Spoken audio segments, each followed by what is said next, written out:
Bismillahirrahmanirrahim. Alhamdulillahirabbil alamin. Asyhadu an la ilaha illallah wa asyhadu anna Muhammadan abduhu wa rasuluhu sallallahu alaihi wasallam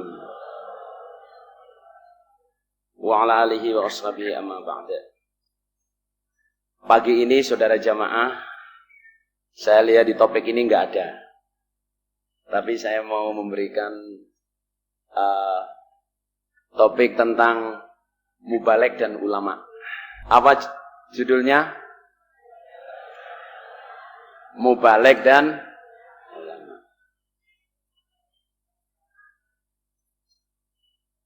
Jadi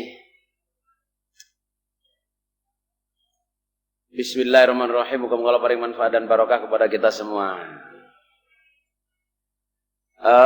Tentang mubalek dan ulama, saudara jamaah, ini mau saya bahas supaya kita syukur di dalam jamaah, supaya kita punya arah bagaimana mensikapi menjadi mubalek dan ulama. Ini menjawab pertanyaan dari Bapak, pertanyaan saya sebenarnya. Tapi banyak juga orang yang tanya, di dalam jamaah ini kenapa Haji Nur Hasan Al-Ubaidal Lubis, kenapa beliau menyebut ulama di jamaah ini sebagai mubalek, tapi tidak memakai kata ulama? Sampai sekarang ini, ya ada orang menyebut ulama itu, tapi ya menurut saya nggak resmi. Ya, itu jawabnya itu saudara jamaah, mubalek dan ulama itu sama-sama ada di Quran. Sama-sama ada di Quran. Tetapi memilih kata mubalek mengingat sabda Rasulullah sallallahu alaihi wasallam, "Ballighu anni walau ayah." Sampaikan dari saya meskipun satu ayat. Artinya Bapak Imam Almarhum memilih kata mubalek, ya, yang mewakili ulama di dalam jamaah itu, menurut saya itu sangat tepat, dan efektif, efisien. Efisien itu. Jadi efektif dan efisien. Artinya, seandainya saudara jamaah ya, seandainya Bapak Imam memilih kata ulama dengan mubalek, insya Allah, memilih kata ulama daripada mubalek, insya Allah ya jamaah nggak berkembang sebesar ini. Maksudnya begini ya, nah, ben nggak bingung ya. Jadi ulama, kata ulama menurut jalur mangkul kita, dan Bapak Imam Haji Nur Hasan tahu betul itu. Kata ulama itu menurut ilmu mangkul, jadi guru-guru mangkul kita di Mekah dan Madinah itu, syarat ulama yang paling dasar, kalau mau ditulis ya, syarat ulama yang paling dasar, yang pertama adalah hafal Quran, Al-Fatihah sampai An-Nas. Hafal Al-Quran, Al-Fatihah sampai An-Nas. Oke, syarat kedua saudara jamaah, syarat kedua adalah hafal makna keterangan dan asbabun nuzul mulai Al-Hujurat sampai An-Nas. Itu ulama paling dasar. Hafal makna keterangan dan asbabun nuzul mulai Al-Hujurat sampai An-Nas. Yang ketiga, hafal 1000 sampai 1500 hadis. 1000 sampai 1500 hadis. Nah, jamaah, menurut jalur mangkul kita saudara jamaah, orang disebut ulama itu kriterianya sangat tinggi. Ulama dan fatawi, jadi ulama yang memberi fatwa. Itu harus hafal Quran, yang paling sederhana ini, yang paling rendah saudara, itu harus hafal Quran, Al-Fatihah sampai An-Nas, harus hafal makna keterangan dasar asbabun nuzul mulai Al-Hujurat sampai An-Nas, kemudian hafal 1000 sampai 1500 hadis. Hafal hadis itu bagaimana? Hafal hadis contohnya begini ya, ini saya contohin ya, karena mau usaha jalan ke sana ya. Ini bab masalah Islam, iman, dan ihsan. Itu hadis dari Umar bin Khattab diriwayatkan oleh Muslim. Contohnya ngapalin hadis itu begini. Jadi An Umar bin Khattab radhiyallahu anhu qala bainama nahnu julusun 'inda Rasulillah sallallahu alaihi wasallam dzata yaum ittala 'alaina rajulun shadidu bayadith thiyab shadidu sawadis sa'r la yura alaihi atharus safar wa la ya'rifuhu minna ahad hatta jalasa ila nabi sallallahu alaihi wasallam fa asnada rukbatayhi ila rukbatayhi wa wada'a kaffayhi ala fakhidayhi faqala ya Muhammad akhbirni 'anil Islam faqala Rasulullah sallallahu alaihi wasallam Al-Islamu an tashhada an la ilaha illallah wa anna Muhammadar Rasulullah wa tuqima as-salah wa tu'tiya az-zakah wa tasuma Ramadan wa tahujjal baita in istata'ta ilayhi sabila qala sadaqta fa'ajibtu lahu yas'aluhu wa yusaddiquhu qala fa akhbirni 'anil iman قال أن تؤمن بالله وملائكته وكتبه ورسله واليوم الآخر وتؤمن بالقدر خيره وشره قال صدقت قال فأخبرني عن الإحسان قال أن تعبد الله كأنك تراه فإن لم تكن تراه فإنه يراك قال فأخبرني عن الساعة قال ما المسؤول عنها بأعلم من السائل قال فأخبرني عن أماراتها قال أن تلد الأمة ربتها وأن ترى العراة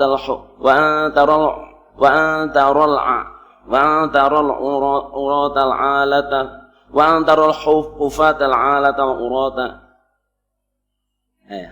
saya kok dilalekna وأن ترى العراة العالة ri'a asya'i yatatawaluna fil bunyan fantalaqa falabithtu maliya qala ya Umar atadri manis sa'il qultu Allah wa rasuluhu a'lam qala innahu Jibril atakum yu'allimukum dinakum rawahu Muslim. Itu salah satu hadis ya, jadi satu hadis yang kalau mau jadi ulama itu hafal begituan itu sampai antara 1000 sampai 1500 hadis. Kalau mohon maaf nih ya, kalau di daerah Mekah itu kan ada, insya Allah yang pernah lama di Mekah itu tahu. Imam-imam di masjid Tanah Haram itu saudara jamaah itu tunjukkan dari Masjidil Haram. Ada namanya badan imam. Yang berhak ngimamin itu biasanya hafid Quran, hafal apa? Hafal hadis, hafal asbabun nuzul Al-Hujurat sampai An-Nas, baru disebut ulama fatawi. Itu biasanya ngimamin kalau di jamaah kita ngimamin di masjid kelompok. Kalau mau di masjid daerah itu namanya ulama tingkat madiyah, hafalannya itu Quran semua, suratnya itu hafal asbabun nuzul Al-Kahfi sampai An-Nas, Al-Kahfi. Kemudian hadisnya antara 2000 sampai 2500 hadis. Kalau sudah di Masjidil Haram, di Riyadh, di mana itu hafalannya itu 4000 sampai 5000 hadis. Dan jangan heran jamaah itu bisa dihafal sebenarnya. Kalau kita mau sebenarnya bisa. Bisa kita ngapalin. Cuman kita ini lebih banyak nganggurnya daripada ngajinya. Sing dipikir ibadah, sing dipikir ibadah. Sing dipikirin dunya, duit, nyambut gawe, karir. Punya waktu buka internet, duit melebu, duit sopo persoalnya. Jadi nggak ngapalin Quran hadis, padahal kita mampu. Nah, maksud saya gini ya, mau menyampaikan ini itu, saya sebenarnya tanya itu lama sekali saudara jemaah. Kenapa Bapak Haji Nur Hasan Almarhum itu nyebut kita mubalek? Nggak pernah nyebut ulama. Mubalek sebagai ulamanya jamaah, tapi nggak pernah menyebut ulama. Haji Abdul Qadir juga begitu. Ternyata beliau tahu banget saudara jamaah sebenarnya untuk disebut ulama itu. Saya sendiri bukan ulama saudara jamaah. Hanya seorang mubaligh. Cuman syukurnya saudara jamaah ya, syukurnya pol kita itu Bapak Imam Haji Nur Hasan memilih kata mubaligh. Sehingga untuk ditugaskan untuk ngajar kemana-mana nggak harus ya, bukan nggak perlu, nggak harus hafal Quran semua, nggak harus hatam Quran semua. Yang penting bisa ngaji 2 juz, 3 juz kalau zaman dulu. Hatam hadis himpunan itu 4, 5 atau 6 buah, suruh tugas. Gimana Bang Kibar, Saudara? Ada nggak di sini yang begitu? Banyak, termasuk yang ngomong ini, Saudara. Tadi baru berapa juz depan, juz belakang, saya ingat sekali Saudara, tahun 74 itu Pak Iksan Imam Muhajirin, beliau manggil saya waktu saya dari Mangu, nggak tahu ngapain, apa sekolah, apa main-main, apa. Dari Mangu itu saya dicegat di belakangnya rumahnya Mbak Lurah. Ada pohon dersono, apa dersono? Jambu dersono itu loh. Saya dicegat, Mir, sini.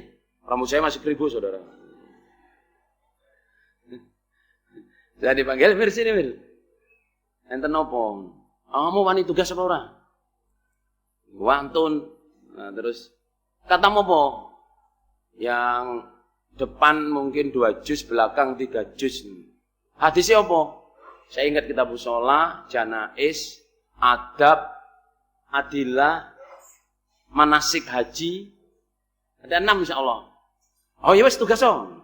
Kamu tugas mubaligh. Selasa budal yo. Langsung saya ke emak saya di pasar itu minta koper ceritanya. Dibeliin koper kayu Saudara. Yang luarnya hijau itu loh. Bosa kudanan di Cipete itu protol Saudara.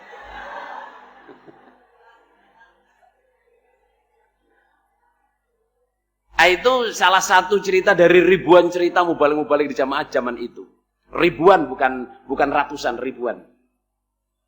Nah, berangkat dari situ saudara jamaah, Bapak Imam itu sebenarnya meletakkan dasar ke kita, ya. Dasar yang paling, maksudnya dasar yang sangat kuat untuk menuju menjadi ulama. Soalnya apa saudara jamaah ya? Soalnya gini, seandainya dibalik teorinya, Bapak Imam mau mencetak ulama dulu, baru disuruh ngajar. Coba bayangkan saudara, orang suruh ngapalin Quran dulu. Pirang dino para saudara? Pirang dino nih para saudara? Suruh ngapalin Quran dulu, saudara ya. Bapak Imam Haji Nur Hasan ngafalin Quran itu cuma 27 hari. Dari mulai 0 sampai hafal itu 27 hari. Bapak Imam Haji Nur Hasan Al-Ubaidah. Di kalangan kita, maksudnya manusia biasa ini, ngafalin Quran itu yang serius ya, pagi sore itu setahun itu maksimum. Ngafalin bacaan ya, setahun itu maksimum. Banyak yang hafal setahun. Cuman biasanya ngapalin itu 3 tahun. Jadi setahun ngafalin, hafal semua, terus setahun lagi murojaah, penguatan, setahun lagi itu sampai,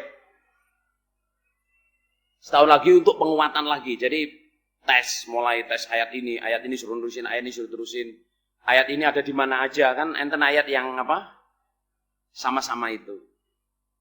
Lah, saudara ya, kalau seandainya Bapak Imam almarhum milih hafal Quran dulu, baru hafal hadis, baru ditugasin, wah wes telon bae Lur. Nggih napa nggih? Enggak ada mubaligh kayak gini ini, tapi Bapak Imam memilih, wes saiki ngene, milih mubaligh. Sak iso-isone tugas. Dulu tugasnya jamaah, wes kamu tugas rono. Ilmunya cuman segitu, rono itu yang nggak disangoni, yang nggak ada yang dijujuk. Enten apa buatan Bro? Banyak senior kita yang begitu saja mah. Senior ini banyak yang begitu. Cuman disuruh tugas nggak disangoni, kamu harus mengembangkan jamaah di sana, buka jamaah di sana. Tapi jamaah seperti ini jadinya. Dan alhamdulillah lambat laun ribuan bahkan ratus ribu jamaah sekarang itu yang khatam Al-Quran. Bacaan makna keterangan mangkul faham dan khatam himpunan 16. Dan sekarang insya Allah pemuda-pemuda kita banyak, mungkin ribuan yang sudah khatam kutubul arba'ah. Kutubul khomsah, kutubul sita, tapi kutubul sitanya belum. Ya Bukhari khatam, Muslim khatam, Abu Daud, Nasai, Tirmidzi, Ibnu Majah masih kurang sedikit. Kita syukur saudara jamaah, syukur pol. Jamaah ya, ini saya mau menerangkan syukurnya kita mempunyai Imam Haji Nur Hasan dan ilham beliau, keputusan beliau untuk mendasari jamaah seperti ini. Saudara ya, ini yang saat ini banyak, mohon maaf ini ya, banyak beberapa mubalek-mubalek itu menjadi konsennya, apa konsen itu? Menjadi keprihatinannya para ulama sepuh. Jadi ulama muda yang menjadi keprihatinan ulama sepuh. Yang berani ngomong saudara jamaah, kata-kata yang meremehkan Haji Nur Hasan. Itu menurut saya ya, saumpama betul-betul dia lebih pintar dari Bapak Imam Haji Nur Hasan saudara jamaah, enggak pantas ngomong. Saumpama. Mungkin apa nggih Pak Dulur? Saumpama orang itu tadi ngomong ngeremehkan Bapak Haji Nur Hasan, saumpama dia lebih pintar, dia enggak pantas. Soalnya apa? Bapak Haji Nur Hasan seorang diri membuktikan dirinya dengan amalnya, jamaah berkembang seperti ini. Dia sudah begitu apa belum? Saumpama lebih pintar. Apalagi belum pintar saudara jamaah. Bapak Haji Nur Hasan itu hafal Quran, hafal qiraah sab'ah. Bahkan hafal qiraah asyarah. Tapi beliau memilih qiraah sab'ah karena yang paling mutawatir.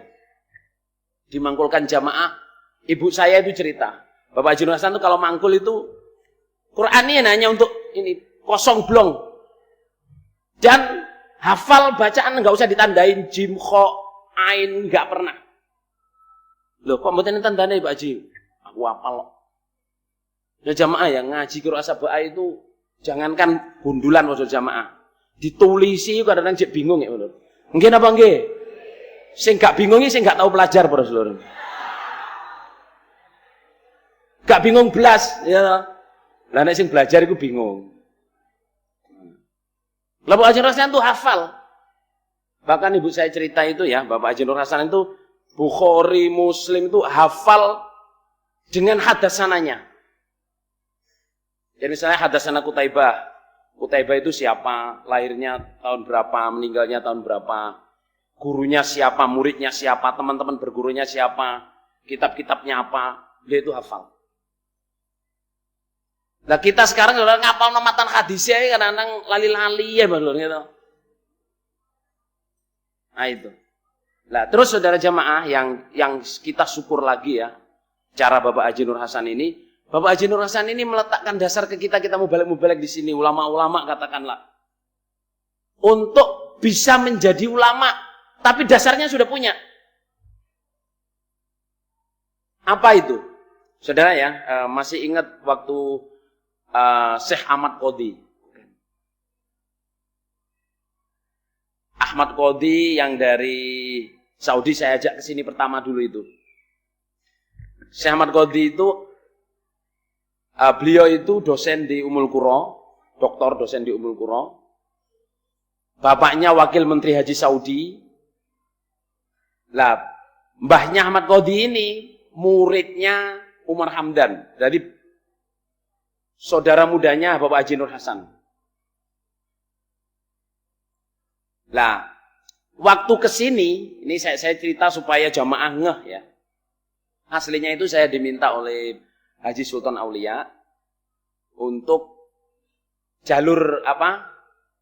Sebagai wastoh, kalau orang yang pernah di Saudi ya, sebagai wastoh, anak-anak jamaah kita ini dimasukin di Ummul Qura. Karena beliau dosen di sana dan anaknya menteri Rasulullah. Dan di Saudi itu kalau mau masuk university, meskipun tesnya lulus semua, kalau nggak ada yang bawa, nggak bakal masuk. Harus ada wasitohnya. Nah, saya ngomong-ngomong ke dia tentang ini, terus oke, saya ajakin ke sini. Kita itu punya banyak mubalek, tapi perlu belajar di Saudi. Kalau bisa, belajar yang disponsorin di Universitas Ummul Qura. Wes, singkat cerita, saya ajak ke sini. Melihat keadaan jamaah sini, sudah jamaah Kediri, Gading, Kertosono, Pondok-Pondok Mini, Wonosalam. Itu duduk di kantor, dan ngomong ke saya itu insya Allah 5 kali lebih. Duduk di kantor, perpustakaan Kediri. Dalam bahasa Inggris beliau itu ngomong gini. Saya kalau mau dimintai tolong untuk mengajak, bahasa Inggris tapi ya, mengajak anak-anak sini masuk di Ummul Qura atau sekolah di Medina University atau belajar di Saudi. Saya mensyaratkan 5 syarat. Tapi ini syarat bukan syarat supaya diterima. Saking hormat saya dengan Syekh Haji Nur Hasan. Syekh Nur Hasan deh, nggak pakai haji dia. Syekh Nur Hasan. Syarat yang pertama saya minta kalau mau pergi ke Saudi, hafalah Quran. Paling tidak 10 juz, 15 juz hafal Quran. Ditambah bahasa Arab. Syarat yang kedua, usahakan hatam tafsir Quran dan hadis dari syekh-syekh di dalam sini, di dalam jamaah ini. Karena tafsir itu banyak. Dan setiap ulama itu punya tafsir sendiri, menafsirkan sendiri-sendiri. Tapi tafsirnya Syekh Nur Hasan ini terbukti dan bisa berjalan dan berkembang seperti ini. Itu penafsiran yang brilian. Ya, hafal Quran, bisa bahasa Arab, hatam Quran hadis dengan tafsirnya yang diajarkan oleh Syekh Nur Hasan. Saya bilang, tafsir kita tafsir Mangkul. Saya bilang gitu. Oh iya, Mangkul itu. Tapi yang jelas tafsir dari ini. Terus yang ketiga, usahakan faham jamaah. Faham jamaah. Ingat-ingat nih saudara jamaah. Usahakan faham jamaah. Apa maksudmu? Saya tanya gitu. Kok faham jamaah? Gini loh. Nanti orang-orang belajar di Saudi itu, di sana itu banyak jamaah-jamaah. Banyak aliran-aliran, banyak faham-faham. Kalau nggak punya faham jamaah yang kuat, nanti hanyut. Bahasa Jawanya kintir. Kintir nih malur. Hah? Hanyut, terpengaruh. Bisa terpengaruh. Terus yang berikutnya, yang keempat itu, usahakan belajar betul-betul karena Allah. Belajar untuk Allah. Nah itu. Terus, ini sebenarnya jadi satu jamaah. Usahakan belajar untuk umat. Belajar untuk umat itu beliau bilang begini. Saya sama sekali tidak meremehkan Syekh Nur Hasan ya. Tetapi zaman Syekh Nur Hasan pulang ke Indonesia, itu ulama-ulama yang seperti Syekh Nur Hasan itu, yang dari negeri-negeri lain itu ya banyak. Tapi Syekh Nur Hasan tidak mengekep ilmunya sendiri, tapi dia itu dikasih-kasihin. Banyak yang ulama yang setingkat Syekh Nur Hasan tapi tidak mau ngajar kemana-mana, ya duduk. Kalau mau belajar ya datang ke sini. Atau bahkan ada yang Nabla Mendalik nggak mau menerangkan. Menurut dia begitu. Tapi yang jelas Syekh Nur Hasan itu harus dikopi oleh murid-muridnya. Jamaah saya gitu merinding ngomongin gitu, masya Allah, orang kayak gini tapi mensyaratkan, tapi bukan syarat dari dia. Saya bisa sih ngajak anytime, kapan aja saya bisa ngajak. Tapi saya sangat respect, saya sangat hormat dengan Syekh Nur Hasan. Makanya usaha, pertama kalau mau ke sana usaha hafalin Quran, usaha lebih bisa belajar bahasa Arab, usaha betul bisa khatam Quran hadis dari Syekh Nur Hasan, usaha faham jamaah, dan belajar karena Allah dan untuk umat. Sejamaah, dari jawaban itu saudara jamaah, Betapa beruntungnya kita di dalam jamaah. Betapa beruntungnya kita punya imam namanya Haji Nur Hasan Al-Ubaidah Lubis. Dengan segala visi dan misinya, dengan segala kebijaksanaannya, dengan segala keulamaannya. Sehingga kita bisa seperti ini. Halo? Jomong dewele ya. Sik tak ngombe dhisik. Bismillah. Lah kok suwe-suwe serak wah. Muga paringi kuat. Amin. Insyaallah kuat Rasulullah, insyaallah kuat. Terus begini saja jamaah. Saya punya adik ipar ya, adiknya istri saya. Itu yang belajar di Madinah. Jamaah asalnya tapi. Waktu mau ke Madinah itu saya nasihatin, kamu mbok hatam Quran dulu, tafsir dari jamaah, hatam Bukhari Muslim, baru pergi ke Madinah. Nanti di sana terpengaruh. Waktu itu saya belum ketemu siapa? Ahmad Qodi ini. Betul saudara, nekat berangkat ke Mesir, ke Madinah, lepas saudara. Bingung dia. Ucul. Ngerti ucul nama badan? Nah, belum mendalik bantu. Terus saya sendiri juga pernah, yang saya cerita kemarin, saya pernah kuliah di IAIN saudara. Kalau kuliah tok di Ummul Qura atau kuliah tok di University Medina atau katakan belajar di Ma'had Haram, tidak punya bekal, bisa hanyut juga saudara. Karena di sana itu jenis pelajarannya itu cuman kayak topik-topik gitu loh. Apa sih topik itu? Misalnya belajar zakat, gini, belajar puasa, gini, belajar ini. Gak seperti kita baca Al-Fatihah sampai An-Nas. Lah kita syukur saudara jamaah, saya sendiri syukur ya. Waktu saya belajar IAIN itu saya udah punya filter, saya udah punya basic. Alhamdulillah Allah paling ya Bukhari sudah isi meskipun belum hatam. Soalnya kalau menurut Bajuri itu kamu kalau disebut hatam Bukhari nggak usah buka Bukhari, kamu ditanyain keterangannya kamu bisa jawab, lah itu baru kamu hatam. Nah selagi kamu jam buka ini jadi gurung hatam. Oh ngoten nggih. Dia itu memberi semangat supaya deres gitu loh.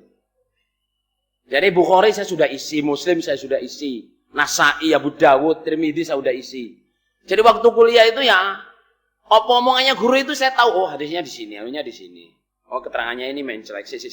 Mungkin ada syarah lain, saya buka, oh dia pakai syarah ini.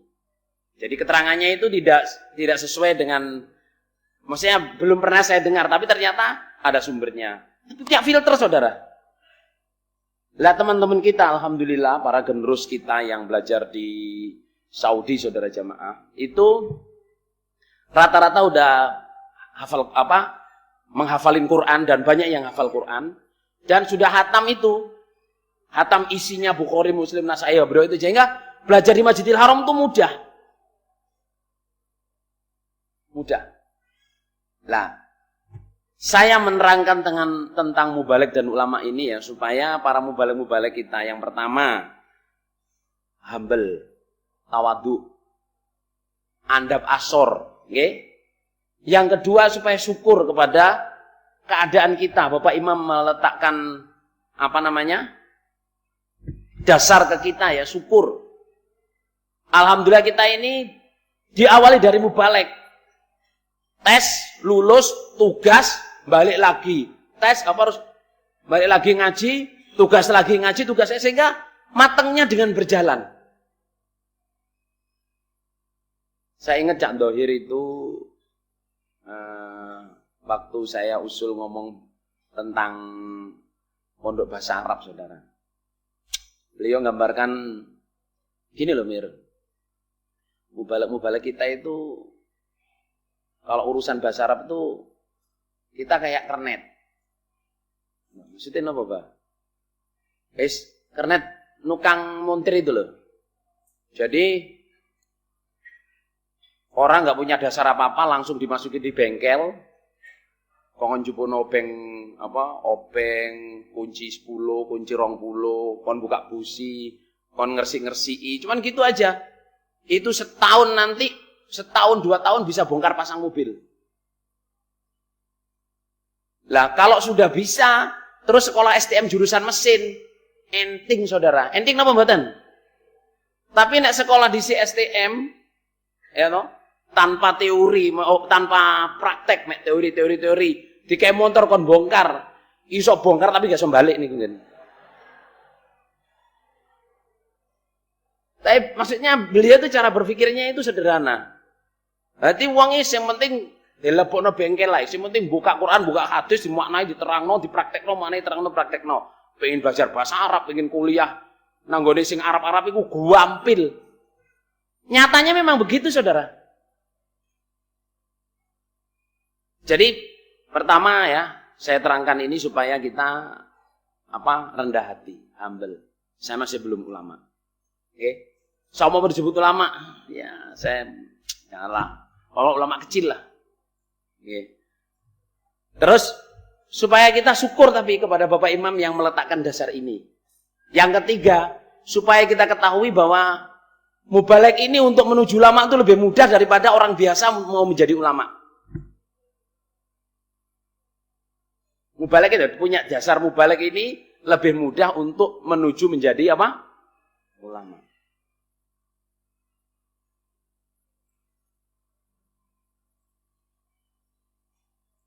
Ini materi ini mubalek nggih sing boten yang enggak gaduh, yang enggak ngerti dinikmati saja, nggih. Kira-kira setuju napa mboten ya, Lur?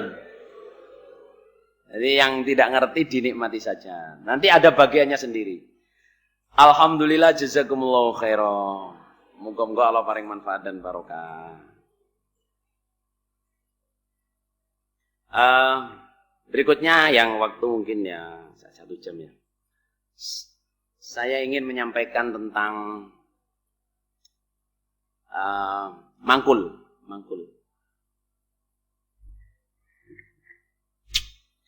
Mangkul itu bahasa Arab, bahasa Indonesianya mangkul itu yang dipindahkan.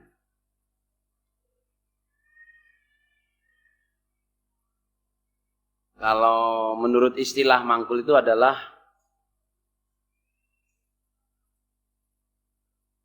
memindahkan ilmu dari guru ke murid, yang gurunya mendapat ilmu itu dari gurunya bersambung sampai kepada Rasulullah Shallallahu Alaihi Wasallam.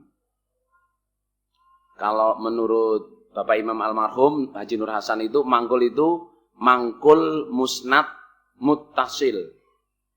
Jadi memindahkan ilmu yang punya sandaran yang sambung sampai kepada Rasulullah Shallallahu Alaihi Wasallam.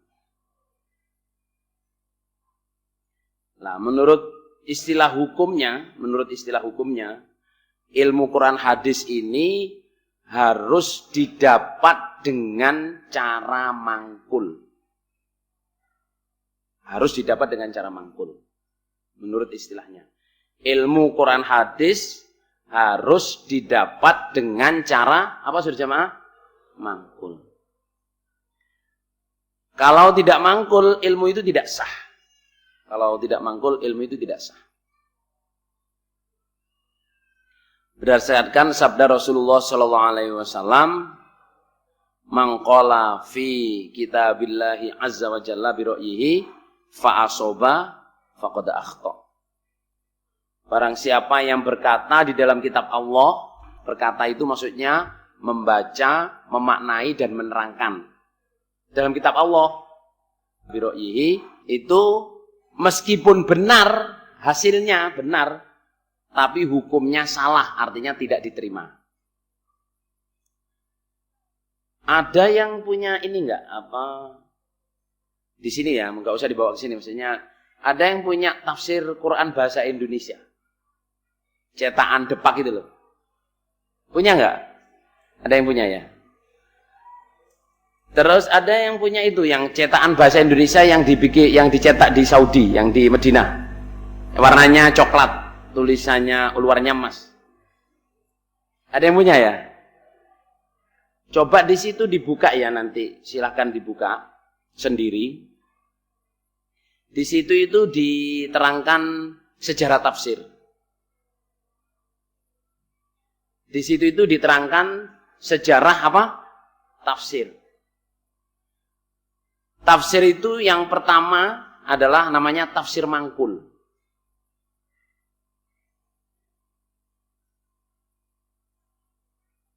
Yang kedua ada namanya tafsir lugawi. Apa lugawi itu?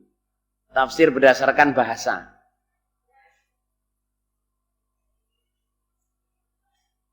Yang ketiga namanya tafsir siasah. Apa siasah ini? Politik.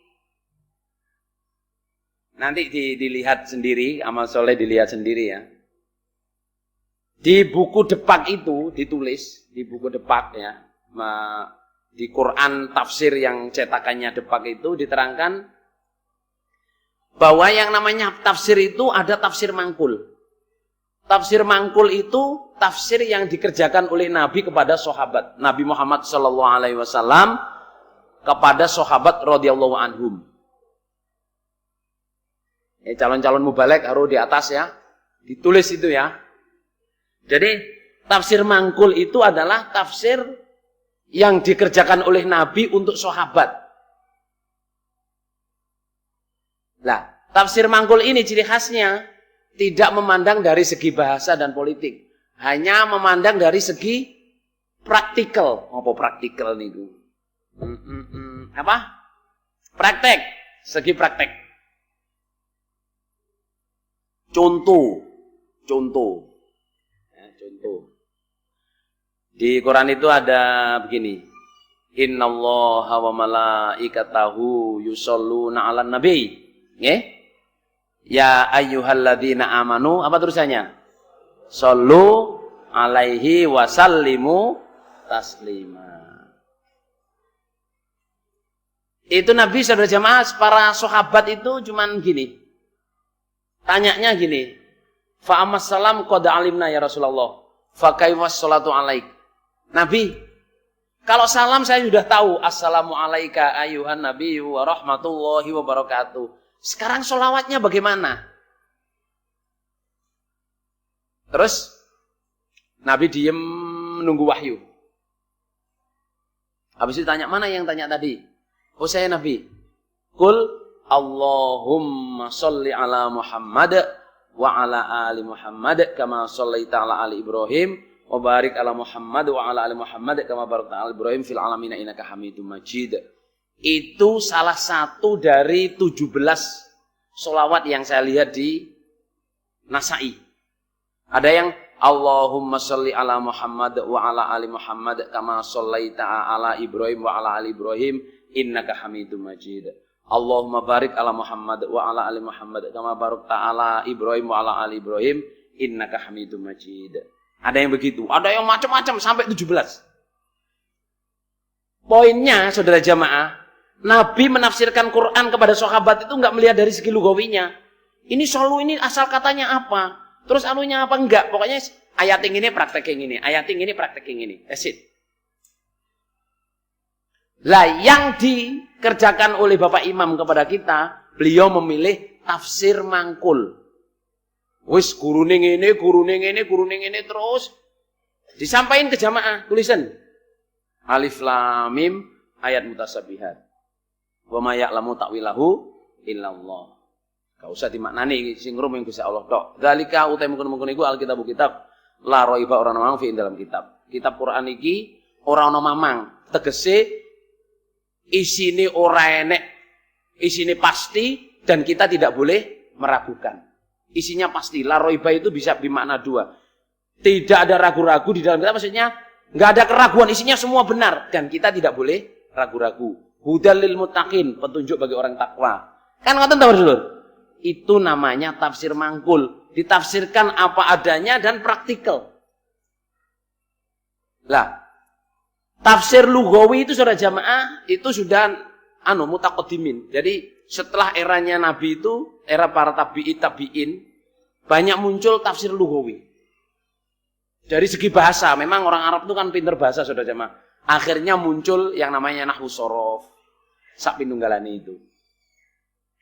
Lah yang paling akhir saudara jamaah kira-kira tahun 1900-an itu Itu tafsir yang terakhir, itu maksudnya tafsir yang sudah ditafsirkan secara politik, kepentingan sendiri-sendiri. Kalau di buku bahasa Indonesia itu apa? Buku bahasa Indonesia, tafsir Quran bahasa Indonesia yang ditulis oleh Depak itu sampai dituliskan termasuk tafsir Hamka. Tafsir Hamka maksudnya kalau melihat kualifikasinya Hamka itu siapa gitu. Jadi ditulis tafsir Hamka itu bukan termasuk tafsir Mangkul dan tafsir Lugawi, tapi termasuk siasa. Itu yang nulis di situ loh, bukan saya ngomong saudara, sama lihat sendiri nanti. Saya melihat itu saya syukur saudara, oh Bapak Imam itu ya memilihnya betul-betul nggak main-main. Makanya Bapak Imam nggak ngajarin bahasa dulu. Wes maknane ngene, keterangane praktek ngene kerjakno. Ngaten. Contohnya ada kata-kata itu, saya dimangkulin Pak Jirodi ini. Zaman biyen mir ya, pokoknya wa malam yahkum bima anzalallah faulaika humul kafirun. Pokoknya gak gawe Quran hadis kafir. Ngoten nggih, sing lawas-lawas ngoten Mbak Jafar nggih. Sing lawas-lawas sing lho.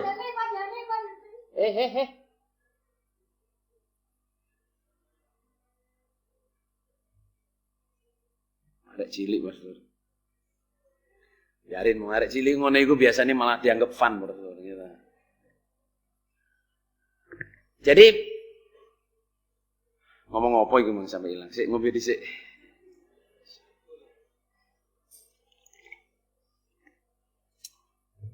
Jadi tafsir Mangkul saudara jamaah yang diberikan kepada kita ini. Oh, contohnya gini ya. Contohnya gini. Saya pernah ngomong-ngomong dengan Pak Dohir almarhum. Saya sering ngomong-ngomong itu ya, maksudnya saya concern dengan kejamaah ini. Saya bilang gini, Cak Dohir, gimana ini teman-teman ini sekarang kok konsentrasinya asbabun nuzul aja gitu. Padahal kalau Bapak Haji Nur Hasan kan nggak begitu. Maksudmu piye? Saya cerita dengan Pak Jirodi itu. Dulu itu memaknai wa man lam yahkum bima anzalallahu fa ulaika humul kafirun. Pokoknya siapa yang enggak pakai Quran hadis hukumnya kafir wis titik. Nah, sekarang anak-anak itu oh ini asbabun nuzul. Jadi tidak ke praktikal asbabun nuzul. Contohnya gini. Ayat ini itu turun ketika ada orang Yahudi datang ke Nabi. Kan? Ada orang Yahudi datang ke Nabi bilang tentang zina. Terus Nabi tanya, "Gimana hukumnya di situ?" Ya, dikarak. Tahu dikarang nggak? Nah, terus Abdullah bin Salam bilang, oh itu bohong itu Nabi, suruh bawa Tauratnya. Ternyata di Taurat itu di apa saudara jamaah hukumnya diranjam. Tapi ketika baca Taurat kan tangannya ditutupin itu, ditutupin. Sama Abdullah bin Salam juga bilangin, Nabi tangannya suruh buka. Setelah dibuka ada kalau zina itu harus diranjam. Oleh Nabi diranjam. Sehingga ayatnya Allah turun, wa man lam yahkum bima anzalallah fa ulaika humul kafirun. Saudara ya, kita rasakan ya. Seandainya kita memilih Bapak Imam ya, mangkul tafsir yang asbabun nuzul, kita enggak pernah kenean. Nggih napa nggih Para Sedulur? Ayat itu keneane wong biyen iki, oh iki critane ngene, wong biyen ngene. Saya nasihat ya untuk mubalek di sini. Kita contoh Bapak Haji Nur Hasan. Beliau mangkul itu keterangan ini praktek yang ini, keterangan ini praktek yang ini. Jamaah itu yang diperlukan itu. Praktikal, kehidupan hari-hari. Lah kalau mangkul di umum, di jamaah, ngomongkan ini, itu, domblong kabeh, ndowe kabeh Para Sedulur. Ngomong apa gimana? Tapi kalau jamaah dimangkulin, praktek yang ini, jamaah itu senang. Kecuali kalau di kalangan para ulama. Di kalangan para mubalek ngomongin iki asbabun nuzulnya gini enggak apa-apa. Kan ada saudara jamaah mubalek yang kemaruk. Apa sih kemaruk niku? Wah, baru bisa gitu no wes. Tahu lisane Quran maknane asbabun nuzule gini. Nerangno seayat iki sampai 45 menit Para Sedulur. Sing diterangno iki gak ngerti karepe ngomong apa. Mubalek ini cerita zaman dulu. Sejarahnya begini. Ada planet ketemu planet, ya toh. Akhirnya jadi pelonot misalnya. Lapo ngomong ngono Saudara. Tahun 86 Saudara jamaah saya pernah ngomong tentang itu. Tahun 86 ya, di Surabaya. Saya ngomong tentang asbabun nuzul sama tarikh. Sedikit padahal itu. Sedikit sekali saya ngomong itu enggak. Karena saya juga enggak suka Saudara. Bukan saya enggak tahu ya, saya memilih mangkul, memilih praktikal. Terus saya langsung didatengin sama tokoh HMI yang jadi jamaah. HMI tahu nggak, Himpunan Mahasiswa Islam Indonesia. Tahun 70-an dia udah jadi tokoh HMI. Tahun 86 sudah jamaah. Datang ke saya tuh ngomong gini, Mas Amir, next time dia ngomong kan mahasiswa ya, waktu bukan mahasiswa dia udah sarjana.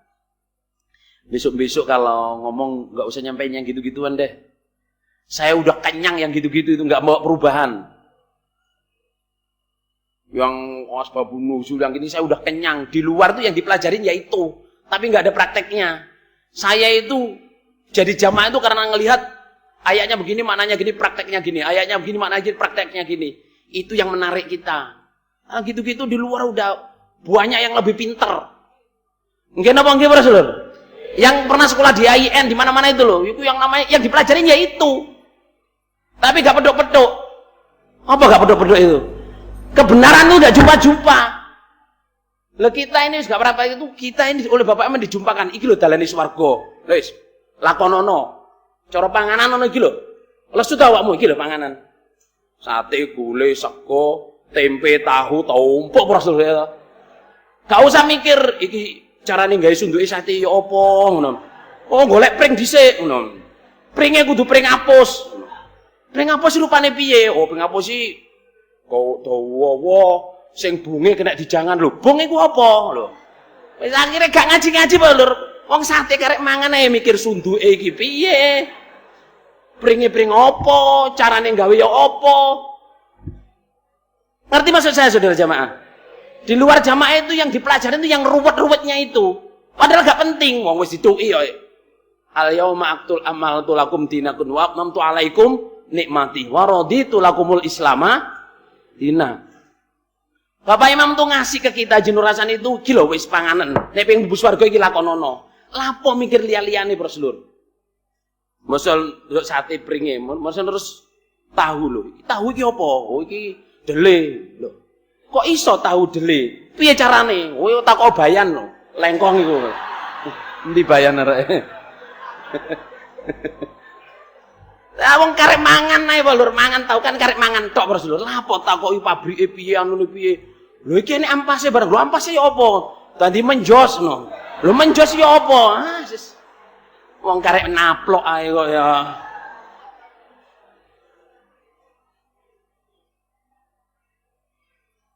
Ya tapi kadang menungso enek sing ngene iku Rasulullah. Sing diono ruwet terus tempe yang ngono. Iki tempe asale teko apa? Kok iso gandet iki dilem ambek apa ngono. Lah kan antara kedele sama kedele kok iso gandet. Iki lime apa kok rasane enak ngono. Sapa sing gawe tempe nek kene lho?